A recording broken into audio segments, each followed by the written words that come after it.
हरियाणा में विधानसभा चुनाव है और हरियाणा में विधानसभा चुनाव को देखते हुए जहां भारतीय जनता पार्टी लगातार चुनाव समिति के तहत बैठक कर रही है, तो वहीं दूसरी तरफ प्रत्याशियों को लेकर लिस्ट जारी करने की भी चर्चाएं भारतीय जनता पार्टी के तहत तेज होती हुई नजर आ रही हैं।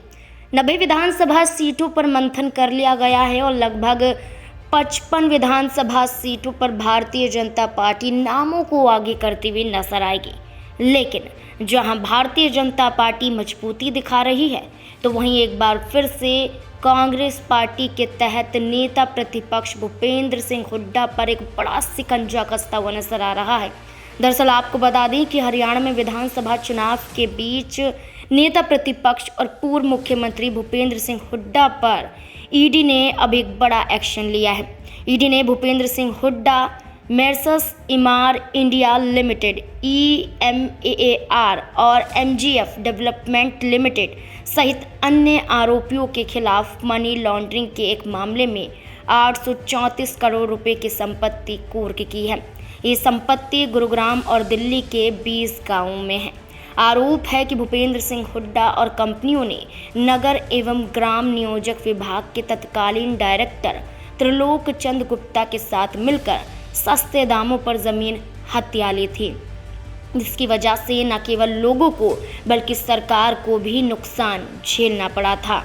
आपको बता दें 6 साल पहले गुड़गांव में 1417 एकड़ भूमि के अधिग्रहण में भ्रष्टाचार के आरोप में CBI ने भूपेंद्र सिंह हुड्डा के खिलाफ केस दर्ज किया था। केस दर्ज करने के बाद CBI ने हुड्डा के रोहतक स्थित घर के अलावा दिल्ली, गुड़गांव, चंडीगढ़ और मोहाली में विभिन्न बिल्डर्स के 20 से ज़्यादा परिसरों पर छापे भी मारे थे।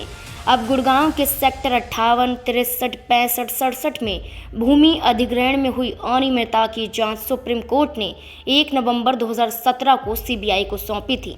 केस में Bhupender Singh Hooda, Trilok Chand Gupta, messrs Emaar, MGF land limited और 14 अन्य क्लोनाइजर कंपनियों के खिलाफ कार्रवाई हुई थी। अब ये पूरा मामला विधानसभा चुनाव से पहले देखने को मिल रहा है।